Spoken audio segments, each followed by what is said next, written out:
I'd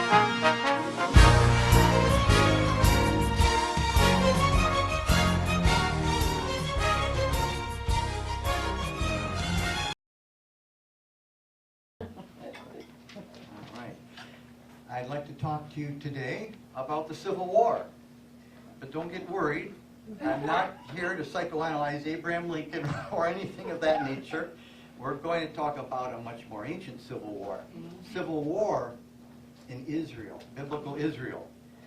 Specifically the political and religious warfare during the time of the Omrides, the Omri dynasty in ancient Israel. Rather interesting period in which we can learn a lot of lessons today. The royal dynasty of the house of Omri comprised 4 kings and 1 queen. You had Omri. In Hebrew, his name was pronounced Kumri, because in Hebrew they gutturalized the first vowel of a word, a beginning vowel of a word. So Omri was really pronounced Kumri. He had a 12-year reign, followed by his son Ahab, or in Hebrew, Akav ben Kumri, 22-year reign. Ahaziah, or in Hebrew, Akaziyahu ben Akav, 2-year reign. And Jehoram, or in Hebrew, Yehoram ben Akav, 12 years.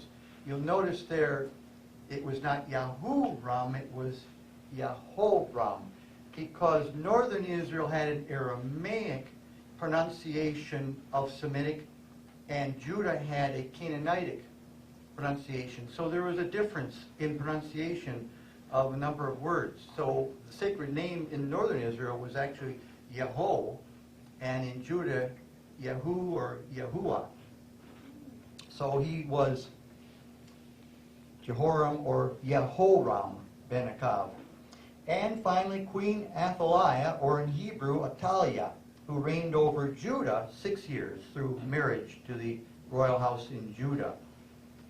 So the Omri dynasty, according to historians, was a very, very important era in Israel's history, and yet the Bible gives only 8 little verses, standard verses, about Omri, while lesser kings such as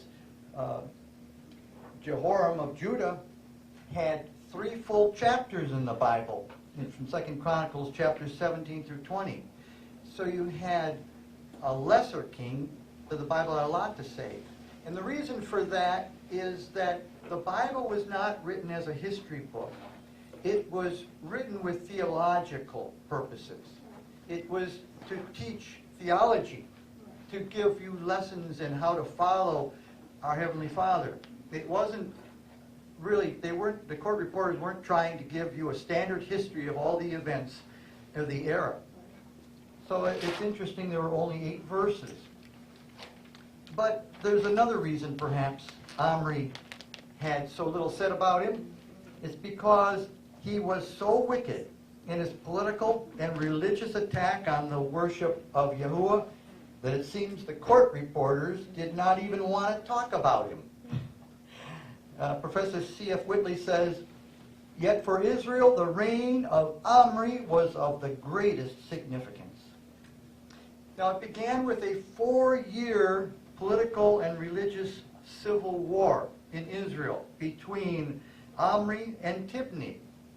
And interesting because Dr. G.H. Jones in the commentary in 1st and 2nd Kings says, there is a likelihood that Omri may have been the nominee of the Canaanite elements and Tibni of the Israelite population. So it was an ethnic and religious war for 4 years in Israel that the Bible says really nothing about. And in those days, before democracy, the person who became king wasn't the one who had the popular vote. It was the person who had the strongest army. And so after 4 years of intense warfare, of which we know very little, Omri won out, and his supporters won out, and Tibni was killed. First, reader, let's take a look at 1 Kings 16, verses 16 through 21. 1 Kings 16, verses 16 through 21.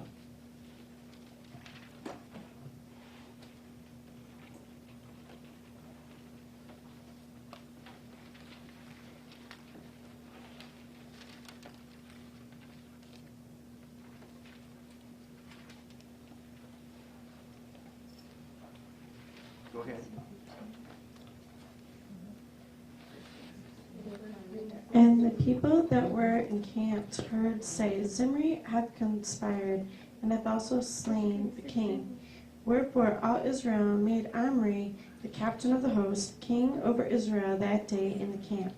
And Omri went up from Gibbethon, and all Israel with him, and they besieged Tirzah. And it came to pass, when Zimri saw that the city was taken, that he went into the palace of the king's house, and burnt the king's house over him with fire, and died. For his sins which he sinned in doing evil in the sight of Yahuwah, in walking in the way of Jeroboam, and in his sin which he did, to make Israel to sin. Now the rest of the acts of Zimri, and his treason that he wrought, are they not written in the book of the Chronicles of the kings of Israel? Then were the people of Israel divided into two parts.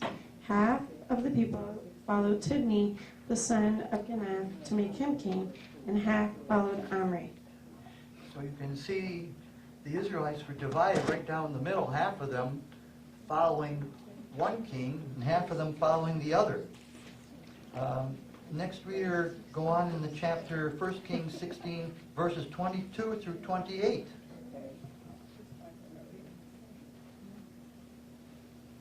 First Kings, chapter 16, verses 22 through 28, and it reads, But the people that followed prevailed against the people that followed Tibni.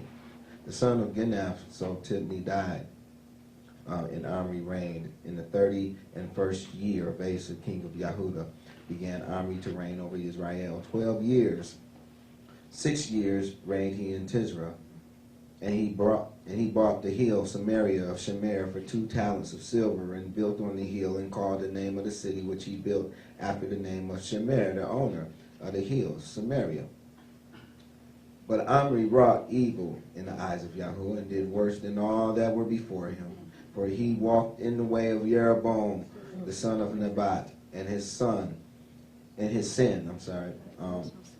son of Nebat, and his sin, wherewith he made Israel to sin, to provoke Yahuwah Elohim of Israel to anger with their vanities. Now the rest of the acts of Omri which he did in his might that he showed, that they are not written in the book of the Chronicles of the kings of Israel?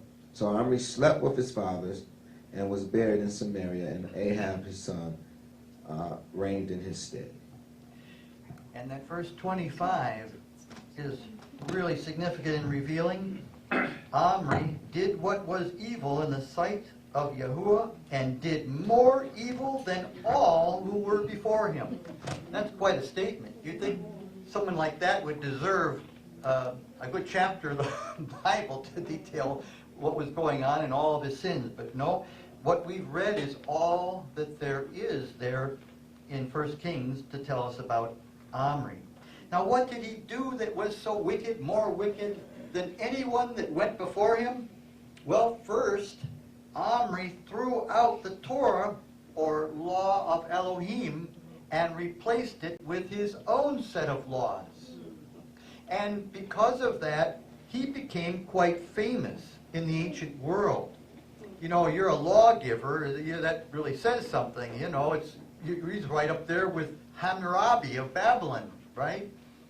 Unfortunately, we have no idea today what exactly was in Omri's laws, because they have not survived to this day. I think the priests got hold of them and burned all the copies. I don't think they wanted that to stay around.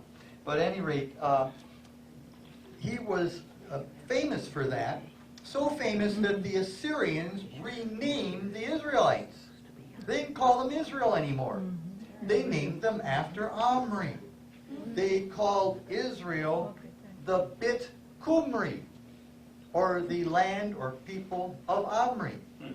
And that continued on from then on right to the end of the house of Israel's history until Samaria fell, even after Samaria fell.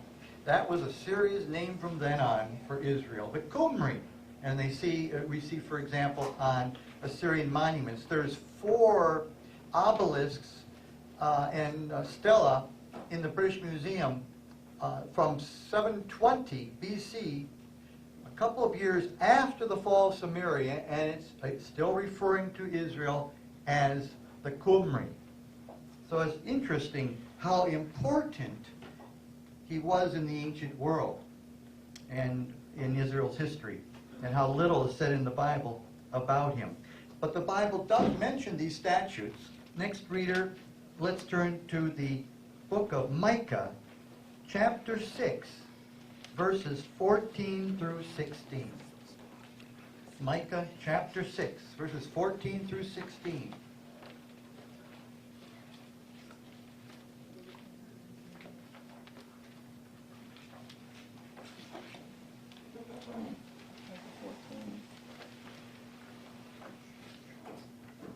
Micah chapter 6, verse 14 through 16.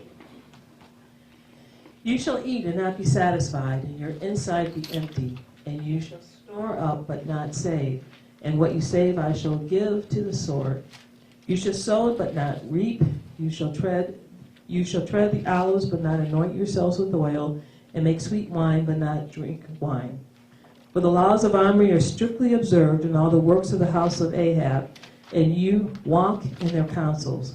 Therefore I give you for a ruin, and your inhabitants for a hissing, and let you bear the reproach of my people. Now another reason that Omri was so wicked is he waged a religious war against the worship of the true Elohim, Yahuwah. And that included not just Omri, but Ahab, Ahaziah, Jehoram, and Athaliah of Judah as well. They all waged war against true worship. And there's an interesting account of what the true prophet Elijah had to put up with in that day, in that situation. Next reader, 1 Kings chapter 19, verses 1 through 4. And while you're looking that up, I'll just give you a little background. You probably all heard many times about the prophet Elijah's contest with the priests of Baal in 1 Kings chapter 18, where he built an altar of stones, and he poured lots of water. The water was running all over the ditch and everywhere, and he called fire down from heaven and showed that Yahuwah was the true Elohim and not Baal. And the people who were there gathered together to see this contest, got all excited, and they went out and slew all the priests of Baal that were there. Well, you might think that was the end of the story, but it wasn't, because Elijah still had to contend with the government. The government was in the hands of the Baal worshippers, and so and they weren't too happy about that, and they were declaring he was going to be dead. So next reader, 1 Kings 19, verses 1 through 4. And when Ahab reported to Jezebel that Elijah had done, also how he slew all the prophets with the sword, Jezebel sent a messenger to Elijah, saying, So let the mighty ones do to me, and more also, if I do not make your life as the life of one, of them by tomorrow at this time. And he feared, and rose up and ran for his life, and went to Beersheba, which belongs to Yehudah, and left his servant there. But he went a day's journey into the wilderness, and came and sat down under a broom tree, and prayed that he might die, and said, It is enough. Now, Yahuwah, take my life, for I am no better than my fathers. So the prophet Elijah felt defeated and depressed. There was no way he was going to gain the victory against Ahab, Jezebel, and all their supporters in the land, he thought. But you know that old saying, one man with Elohim is a majority? He forgot that. forgot that, and he just thought it was all up to him, right? Sometimes we're like that. We think, well, the battle's all up to us, and we can't do it, so forget it. No, don't be like that. Next, reader, continue on that chapter, 1 Kings 19, verses 8 through 10. And he rose up and ate and drank. Oh, I can't hear. Oh, she's got the mic over there. Thank you.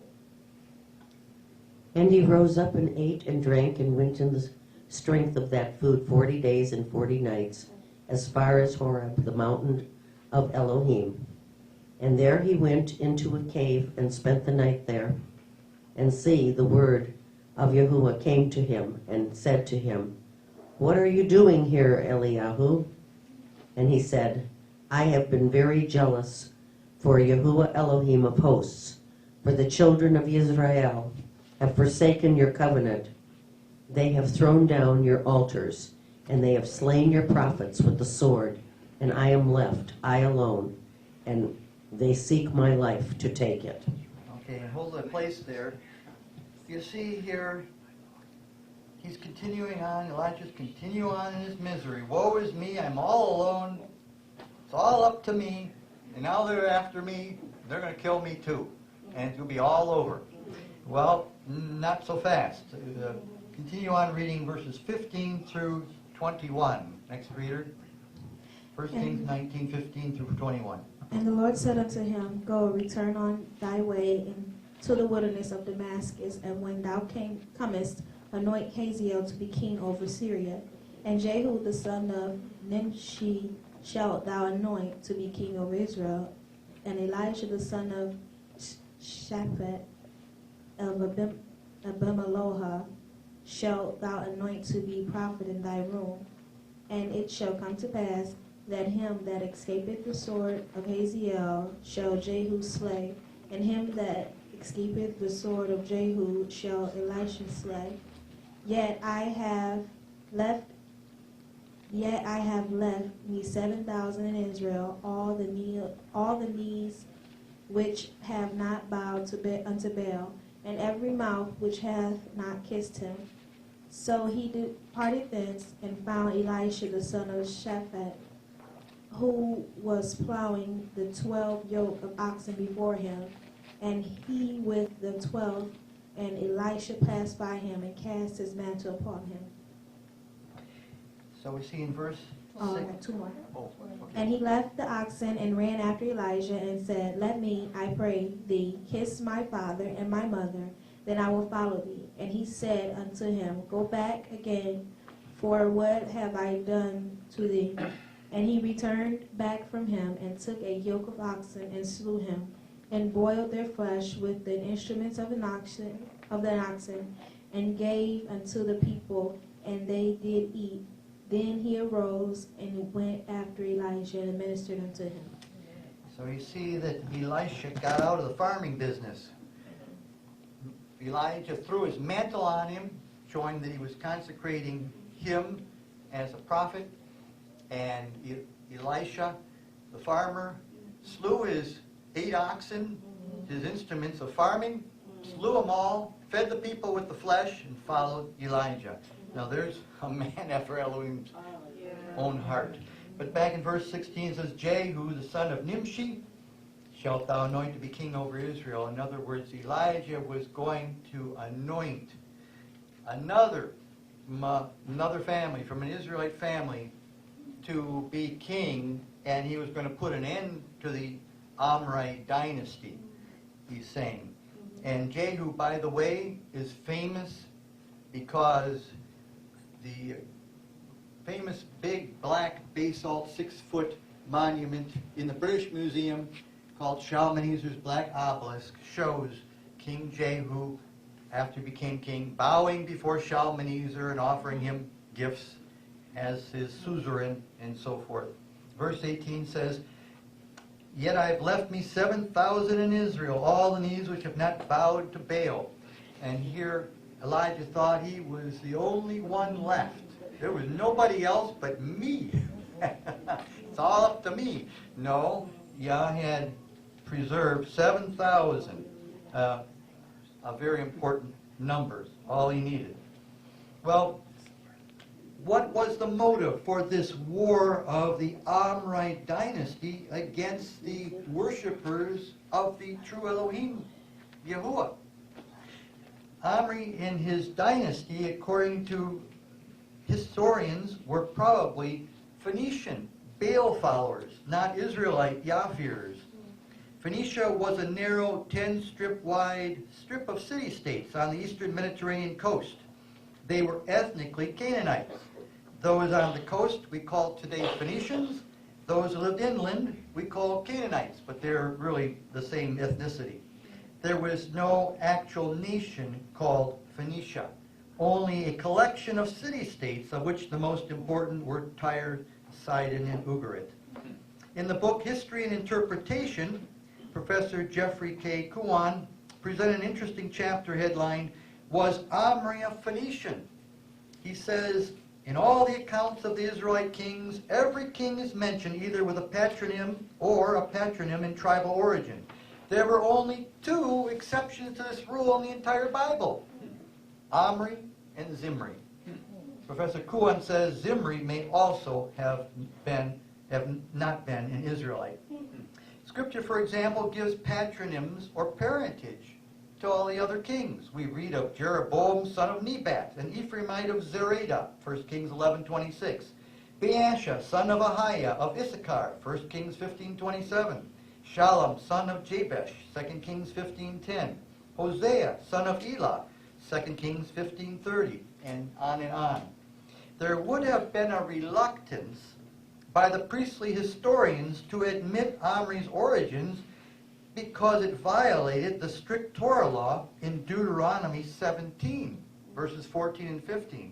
Next reader, Deuteronomy 17, verses 14 and 15.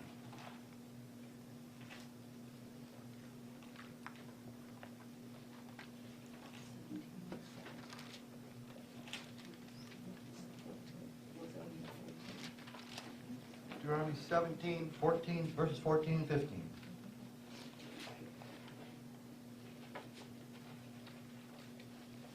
When thou art come unto the land which the Lord thy God giveth thee, and thou shalt possess it, and shalt thou therein, and shalt say, and dwell therein, and shalt say, I will set a king over me, like as all the nations that are about me. Thou shalt in any wise set him king over thee. Warn the Lord,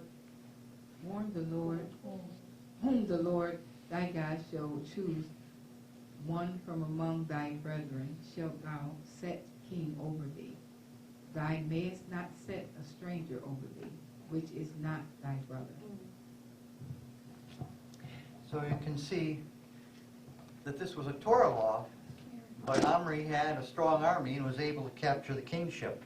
A second evidence for Omri's Phoenician Canaanite origin, according to Professor Kuan, is that while the root MR occurs only in the name Omri in the entire Hebrew Bible, it is common in Phoenician and Punic.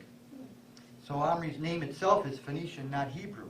Punic, by the way, is Phoenicians who settled in other lands. The northern coast of Africa, southern coast of Europe, and so forth. When they colonize and settle in other lands, we call it the Punic civilization. When they're in eastern Mediterranean, they call it Phoenicia. Another evidence of Omri's origin is that Omri's son married Jezebel, daughter of the Phoenician king Ethbaal, or in history he's often called Itobal, king of Tyre and Sidon. We won't turn there, but it's in 1 Kings 16:31.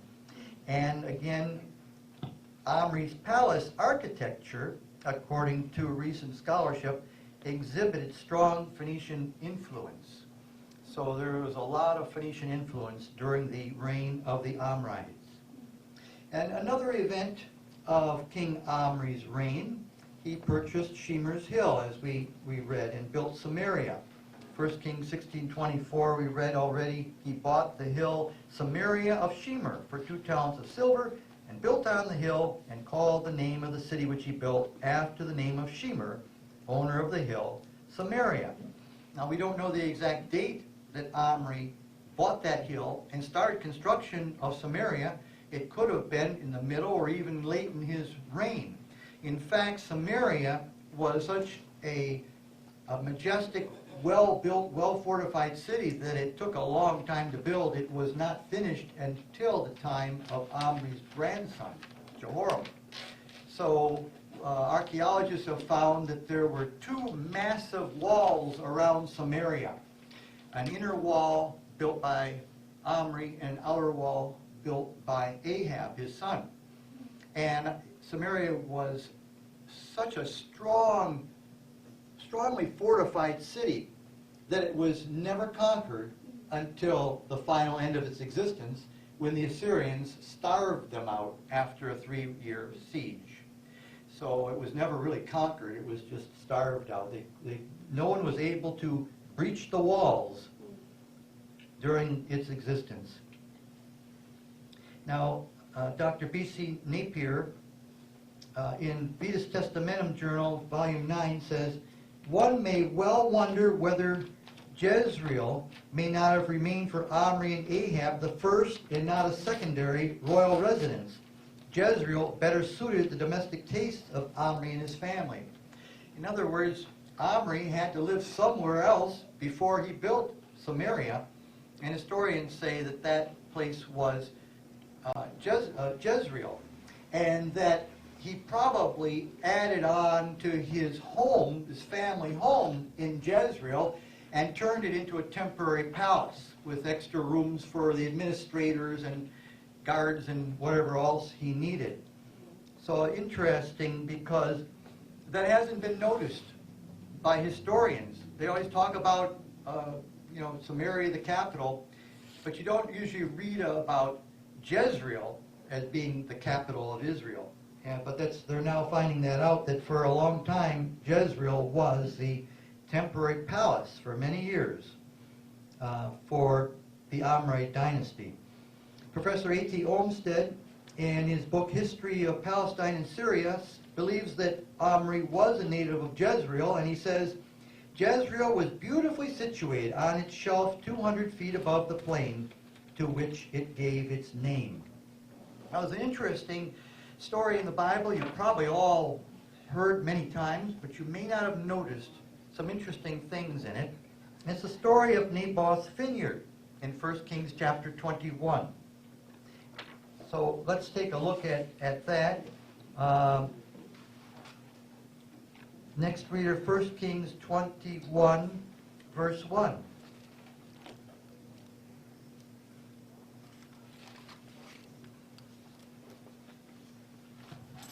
1 Kings 21:1. Right. And it came to pass after these things that Naboth the Jezreelite had a vineyard, which was in Jezreel, hard by the palace of Ahab, king of Samaria. Now, this has confused a lot of people who just naturally think that, well, Samaria was the capital, Ahab was the king, must have taken place in Samaria. But you can see from verse 1 here that the scene of the story is clearly stated to be in the city of Jezreel. And we're told that Ahab has a palace there. In addition, you would naturally assume that a Jezreelite would live in Jezreel. A Detroiter lives in Detroit. A Michigander lives in Michigan. Well, a Jerusalemite lives in Jerusalem. And Naboth was a Jezreelite. So that gives it away just from that he lived in Jezreel, that his vineyard was in Jezreel, not in Samaria. Next reader, continue on, 1 Kings 21, verses 2 through 4.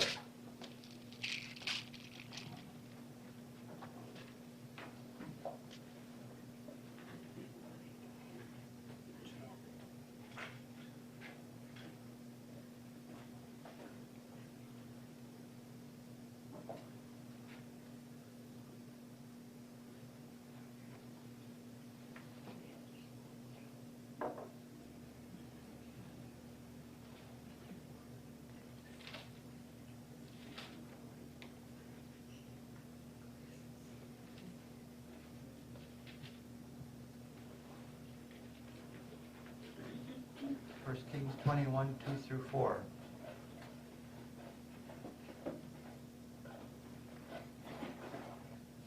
And we'll be going through the chapter, so hold your place in that chapter.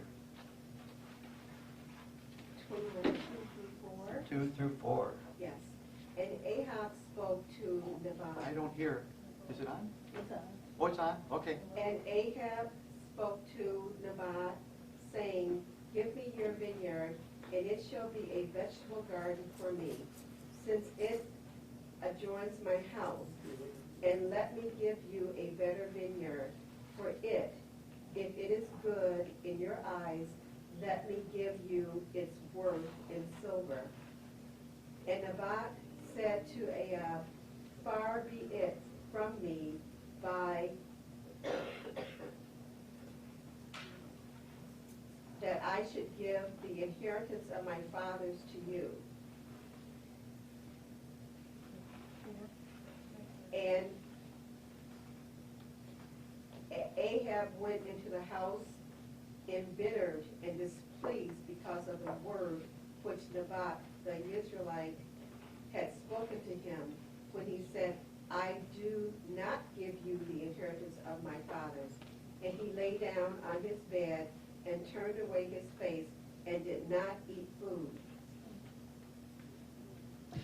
And you can see here it's obvious that this is taking place in Jezreel and not in Samaria, because Samaria was a dry, undeveloped, rocky hill until Omri and his son and grandson began developing it. Also, Naboth twice says, Far be it from me to give you the inheritance of my fathers, plural. So it seems we're talking about at least his father and grandfather, and Samaria was not a completed city in the time of Naboth's grandfather, that is for sure. Also, Samaria was a hill.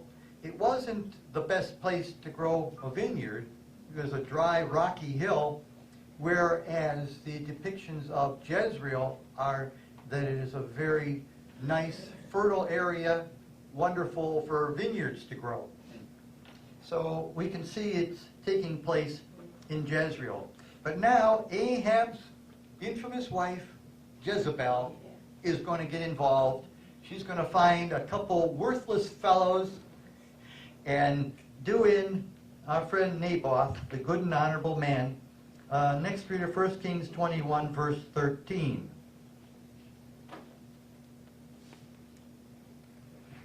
And there came in 2 men, children of Baal, and sat before him, and the men of Baal witnessed against him, even against Naboth, in the presence of the people, saying, Naboth did blaspheme Elohim and the king. Then they carried him forth out of the city and stoned him with stones that he died. So notice the fact that Naboth was stoned to death right outside the gates of the city of Jezreel. And that will be important soon. Next reader, verses 16 through 18 of 1 Kings 21. 16 through 18.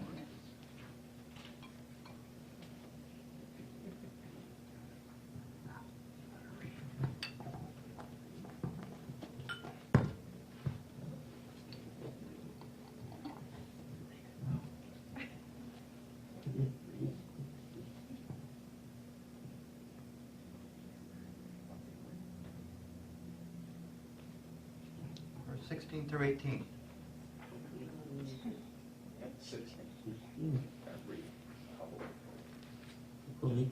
Yes, read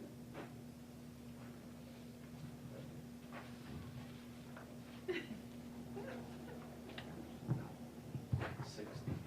16 through 18? Raise up, oh, God, raise up, no down to meet Ahab, some Midian, servant of Ebel, who live in the settlement, ravens, someone see. He is in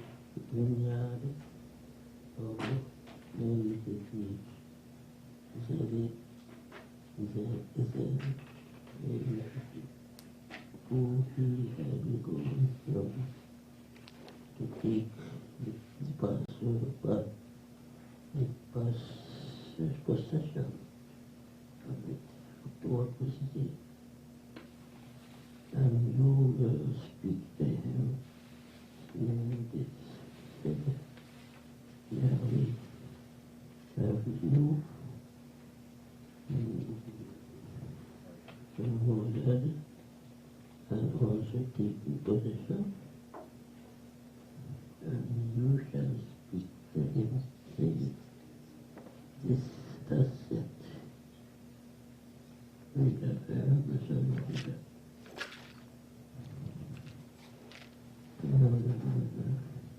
Somebody named in the place where dogs look,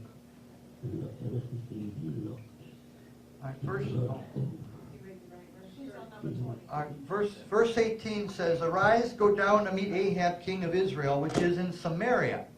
Behold, he is in the vineyard of Naboth, whither he has gone down to possess it. So we see that King Ahab is in Naboth's vineyard in Samaria. But we've already established that Naboth's vineyard is not in the city of Samaria, it's in Jezreel. So we have a clue here, which the commentaries point out, that it's talking about the nation, not the city. Historians have noticed that this clue speaks volumes in order to understand the situation during that era. Rather interesting that they're referring to the nation as being Samaria. And that is a very interesting, important clue. Next reader, 1 Kings 21, verse 19. And you shall speak to him, saying, Thus said Yahuwah, have you murdered and also taken possession?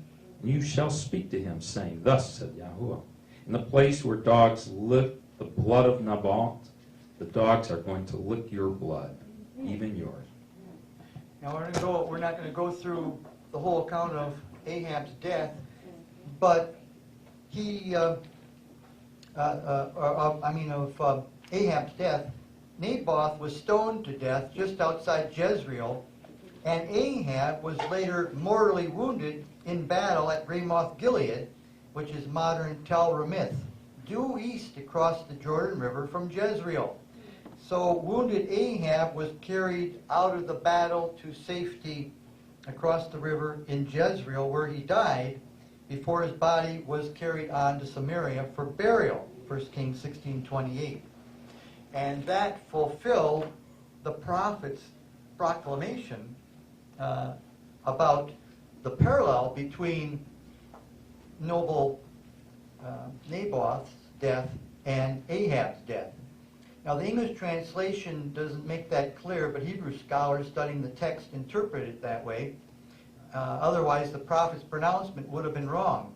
The prophecy here in verse 19 made a parallel between the deaths of Naboth and Ahab as to manner and place. First, it would be violent, and secondly, it would be in Jezreel. So it's interesting how Bible prophecy has a way of working itself out to fulfillment so exactly. Next reader, 1 Kings 21, verses 20 through 25. Oh, wait a minute. Let's do 20 through 29. 1 Kings 21, 20 through 29. And Ahab said unto Elihu, turn on, sister.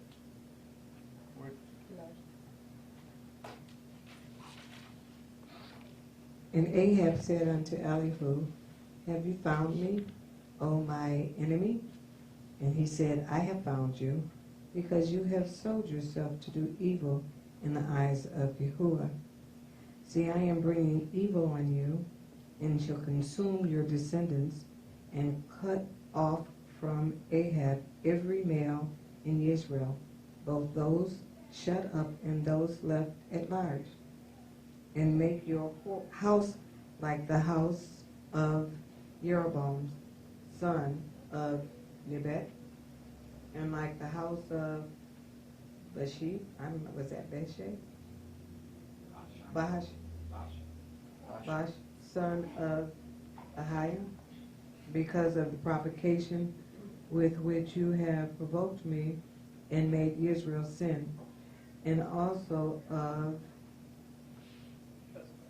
what is that one? Jezebel. Jezebel. Yahuwah has spoken, saying, the dogs are going to eat Jezebel by the wall of Israel. The dogs are going to eat whoever belongs to Ahab and dies in the city, and the birds of the Shemaim are going to eat whoever dies in the field.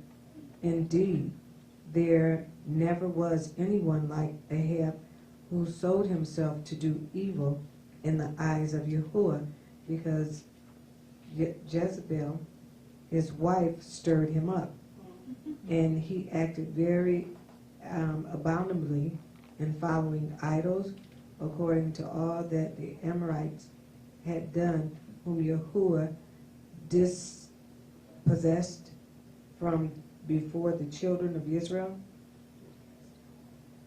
And it came to be, when Ahab heard those words, that he tore his garments and put sackcloth on his body, and fast and laid in sackcloth and went softly. And the word of Yahuwah came to Elihu the Tishbite, saying, see how Ahab has humbled himself before me? Because he has humbled himself before me, I do not bring the evil in his days, but in the days of his son I bring the evil on his house. Well, you see some irony there in verse 20. Ahab said to Elijah, hast thou found me, O mine enemy? Who is the real enemy? Ahab was the real enemy of the true worshipers. And in verse 23, we see that Elijah says that Jezebel will also be killed in Jezreel. So during this era, Jezreel is really central to the events that occur throughout these chapters in so many ways. In verse 25, there is none like unto Ahab. We got done hearing about how Omri was wickeder than everyone before him. Well, his son is of the same mold. There's none like unto Ahab, who sold himself to work wickedness in the sight of Yahuwah, whom Jezebel, his wife, stirred up. You know the old saying, behind every good man is a woman. Unfortunately, the reverse could be true as well. So that's important as well, that the wife be a good, honorable woman. In verse 26, he did very abominably in following idols. And verse 29, because Ahab had humbled himself, I wouldn't call it really, he didn't really repent, but he humbled himself. So Yahuwah delayed the fulfillment of the prophecy of destruction to his son's days, and that was Ahab's younger son, Jehoram ben Akav, the last king of the house of Omri, who was slain by Jehu. Well, we talked plenty about Omri and a little bit about Ahab. Here's some more important information about Ahab. You know that he married the infamous Jezebel, daughter of King Ithbaal, king of Tyre and Sidon, 1 Kings 16:31. And Ahab tried to exterminate the priest of Yahuwah, just like his father. Yet Ahab's children had names containing the Hebrew element Yah. Ahaziah, Jehoram, Athaliah, they all have Yah in their name, not Baal. So it seems that the situation was that he was practicing syncretism. He was worshiping both Baal and Yah, and that he was very angry with the prophets for insisting that only Yah be worshipped, and that you don't mix it with worship of foreign gods. Now that's very applicable today. Because I was saddened, maybe some of you were, hopefully. I was saddened when I saw on TV the Pope had invited pagan priests of every stripe to go to Washington Cathedral and all worship together with him. Well, that's right out of Omri and Ahab. It really is. How sad that is. What does Yah think about that? What would Elijah think about that? And Elisha and other true prophets, they wouldn't have agreed with the Pope one little bit. Well, there were major battles fought in Ahab's time. We're told that Ahab was actually quite a strong administrator and military leader. He organized about a dozen or so of the countries on the coast of the Mediterranean in Palestine to stand and oppose the Assyrian armies when they attacked and tried to conquer all of Palestine. It was known as the famous Battle of Karkar. It was fought on the river Orontes against Shalmaneser of Assyria in 853 BC. We know all of that from the Assyrian monoliths, but there's not a word about it in the Bible, because the Bible is concerned about theological issues. It's not interested in telling us how every battle went. Even a battle like that, which was one of the major battles of the ancient world. So these dozen countries, led by Ahab, with tens of thousands of troops and 10,000 chariots, fought the Assyrian army to a stalemate. And the Assyrians limped back to Nineveh to reorganize and re-strengthen their army for a future additional assault. And there were many future assaults.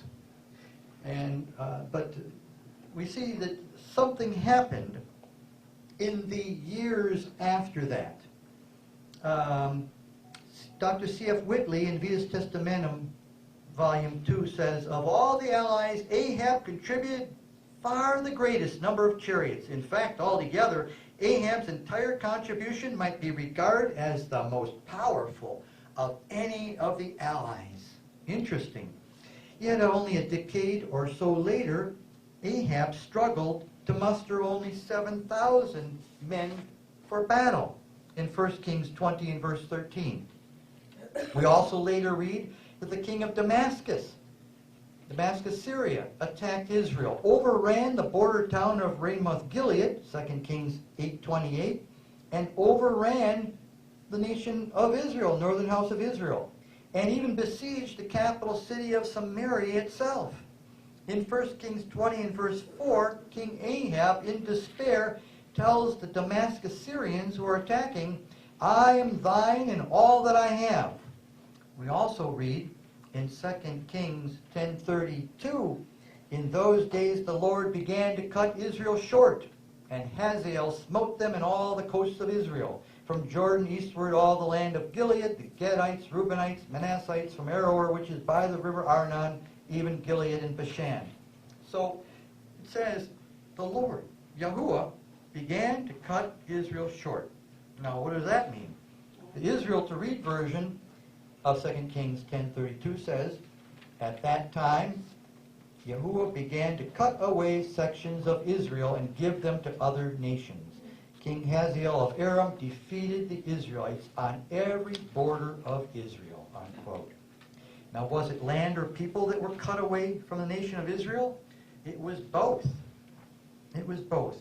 So a few years earlier, Israel was able to fight the mighty Assyrians to a standstill at the Battle of Karkar, but then a decade or so later, 1 or 2 decades later, couldn't even hold out their own against the army of the little Damascus kingdom. So what's going on here? Well, remember in 1 Kings chapter 21 and the Naboth's vineyard episode, why was the once mighty northern house of Israel suddenly being referred to by the name of one city, Samaria? Well, historians tell us that there was a sudden drop in population, and the nation became what the histories are now calling a rump state, R-U-M-P, a rump state, a shadow of its former self. The population gravitated to the area around the secure walls of the city of Samaria, with the rest of the land becoming more and more a sparsely inhabited and dangerous semi-wilderness. And later ongoing battles with Assyria occurred in 845 BC and 841 BC. So why did Israel suddenly become so weak, a virtual city-state, a rump state? Well, think about it logically.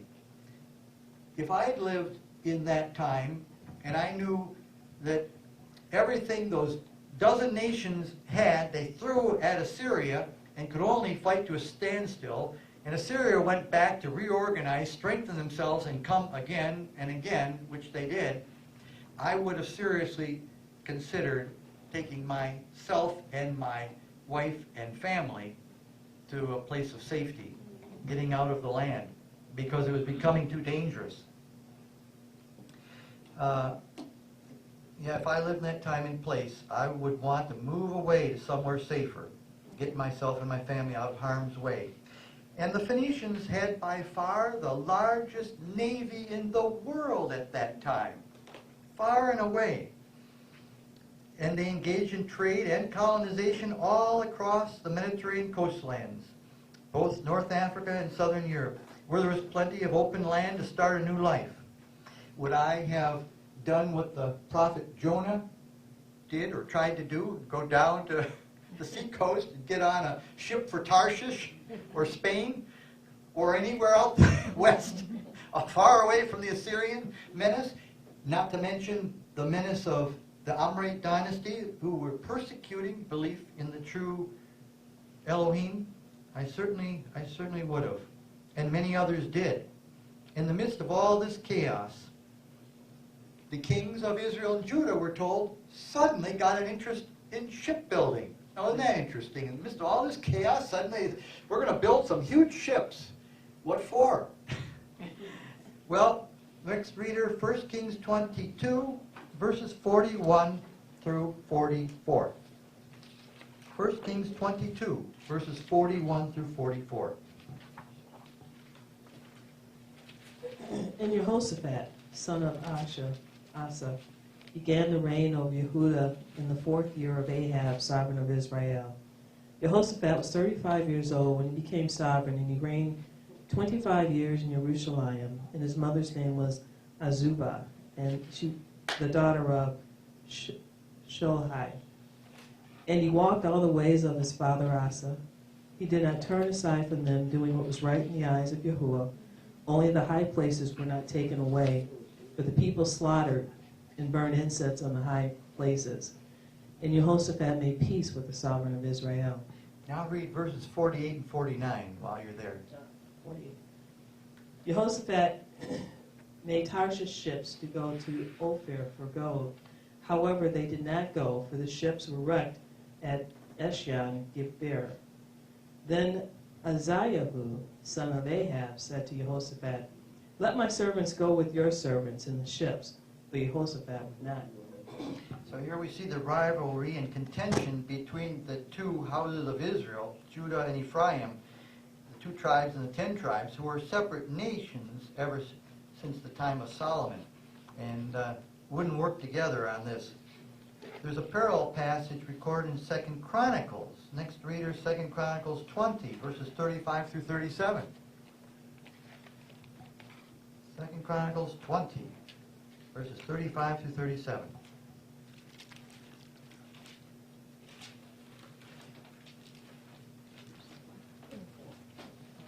Second Chronicles 20, verses 35 through 37, and it reads, "And after this did Jehoshaphat, king of Yahudah, join himself with Ahaziah, king of Israel, who did very wickedly. And he joined himself with him to make ships to go to Tarshish. And they made the ships in Ezion Geber. Then Eleazar, the son of Dodavah of Marashah, prophesied against Jehoshaphat, saying, Because thou hast joined thyself with Ahaziah, Yahuwah hath broken thy works, and the ships were broken, that they were not able to go to Tarshish." Now, how were the ships broken, and did the shipbuilding restart again? Jewish historian Flavius Josephus picks up the story in his Antiquities of the Jews, chapter 9. He says that the ship's destruction was due to their great size. He adds that their loss caused Judah's king Jehoshaphat to be, quote, no longer keen about building his own ships, unquote. So they were building such large ships out of wood that they apparently collapsed out of their own weight. They built them too big. Today we have large ships like one I saw in the Caribbean, the Oasis of the Seas. Now that's huge, but they're built of steel and welded together, not built of wood with some simple nails. So these ships fell apart because they were so huge. However, the Phoenicians already had ships. They were expert shipbuilders and had by far the world's largest navy. Did Israelites take passage on Phoenician ships to sail away westward across the Mediterranean to places of safety like Egypt, Carthage, and Ithaca in North Africa, Greece, Italy, Spain, the biblical Tarsus, and even Britain? Well, there's a lot of evidence that they did. I'd mentioned that the house of Israel's name for Elohim was Yahweh rather than Yahu or Yahuwah. And it's interesting because I found in the book, The Druidic Worship of God, page 12 says that the Druidic priests in Britain worship both the Canaanite god Bel and also worship another god spelled in the Bardic letters I-A-O and pronounced Yao, the same as the house of Israel's God. Rather interesting. And Shalmaneser's black obelisk shows that Israel was called the Qumri ever since the time of Omri, and that's the exact same spelling as the Welsh Qumri. When I was with my wife on our honeymoon in Wales, and I saw all these signs saying C-Y-M-R-Y, and I was calling it Simri, and one of the Welsh people says, that's not how you pronounce it, it's Qumri. And I nearly fell out of my chair. Qumri? That's the name for Israel. So is there proof of Israel's sea migration westward? Well, historians have chronicled the migration of Hebrew Phoenicians, for example, to Africa in early times. The book, The Colonization of Africa by Sir Harry Johnson, details a settlement of Hebrew-speaking peoples during that period to Egypt, Abyssinia, and East Africa, including the large city-states of Carthage, Ithaca, and other settlements. Other studies have included the book Vanished Cities of North Africa by Stuart Erskine and Hebrewisms of West Africa by Professor Joseph J. Williams of the prestigious Royal Geographical Society of Great Britain, showing the influence of the Hebrews and settlement and integration of the Hebrew peoples in Africa. So how do we know where the Israel tribes went in ancient times? Well, one way is by language study. Europe's name came from the Greek Europa, but it received its name from the Phoenician Europa, signifying a country of white complexions. Well, that fits Europe all right.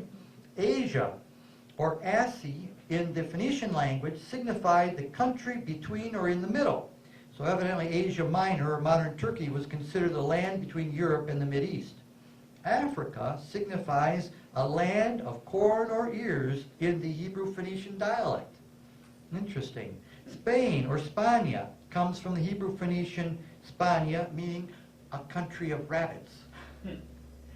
Italy, or Italia, was called by Phoenicians Itaria, from the exceeding quantities of pitch it yielded, the letters R and L being easily convertible in the Eastern tongue. Lusitania, which is now the area of modern Portugal, bordering the Atlantic, Luz in the Hebrew Phoenician tongue signifies an almond, and Tania was a Greek later addition. Britain, or Britannia, from the Phoenician Baratanach, or country of tin. Metals such as tin and lead were mined and exported from the west coast of Cornwall and Scilly Islands in ancient times. Albion, from Alpin in the Phoenician tongue, a high mountain from the high rocks on the western coast where the Phoenicians first landed. Caledonia, ancient name of Scotland, named for a rocky and mountainous nature, from Galaton in the Hebrew Phoenician tongue, a hard rocky hill. Baleares, islands in the Mediterranean on the coast of Spain, from Balharo, a master at slinging in Hebrew Phoenician. These islands were ever famous as excellent slingers in ancient times. Corsica, Mediterranean island, received its name from the Hebrew Phoenician woodiness, the Hebrew Phoenician word corsis, which signifies a woody place. Sardinia, in the middle of the Mediterranean, received its name from the resemblance it had to the foot of a man. Sarad and Sarda in Hebrew Phoenician signifies footsteps of a man. And it goes on and on, information. Malta, Melita, in Hebrew Phoenician, a place of refuge or sanctuary, because it was lying exactly in the middle between Tyre and Tarshish, where the Phoenicians trafficked. Rhodes, Cyprus, Sicily, Syracuse, Etna, Tangier, and on and on. All these names originated in Hebrew Phoenician. Rather interesting. And it shows that there was this colonization and trade from Phoenicia all across both coasts of the Mediterranean westward. And it intensified during the time of the Amorite dynasty. So let's sum this all up. Omri was one of ancient Israel's most important kings, and his Amorite dynasty was one of the most important eras in Israel's history. We might even dare to suggest that Omri was one of Israel's greatest kings. Not in a good sense, of course. Yet he received only a miserly 8 rather plain lines in the Bible. However, we are told that he did more evil than any other king before him, and that's quite a statement and indictment. It perhaps indicates that the court biographers could not bring themselves to even talk about his evil, wicked reign and the violence and persecution that it unleashed upon the people of Elohim. His son Ahab was no better, and we're told, quote, there was none like unto Ahab, which did sell himself to work wickedness in the sight of Yahuwah, unquote. Historians have revealed that the nation of Israel was conquered from within for decades by the usurpation of power by the foreign Phoenician Baal-championing Amorite dynasty, waging war on the Israelites and their religion in their own country. The traumatic situation was coupled with a looming conquest by the brutal and deadly Assyrian armies, which promised only death or slavery and exile. All of this caused a large-scale emigration out of the country by sea and land, a migration mainly away from Assyria in the east, westward across the Mediterranean Sea, out of harm's way, to settle both the African and European coastlands with new colonists looking for a place of refuge. Only now are mainstream historians and theologians beginning to put together the full picture of events in that era. The persecution, warfare, and violence was indeed horrible, but it ultimately served a divine purpose, perhaps, in the fulfillment of the Davidic covenant promise of 2 Samuel 7:10. There would be a new promised land of freedom and religious liberty from which they would move no more. In this way, Elohim used political violence and religious persecution to scatter Israel throughout the earth in fulfillment of the Abrahamic covenant promise that his descendants would be found in all parts of the earth. So I'll close with that. Any questions?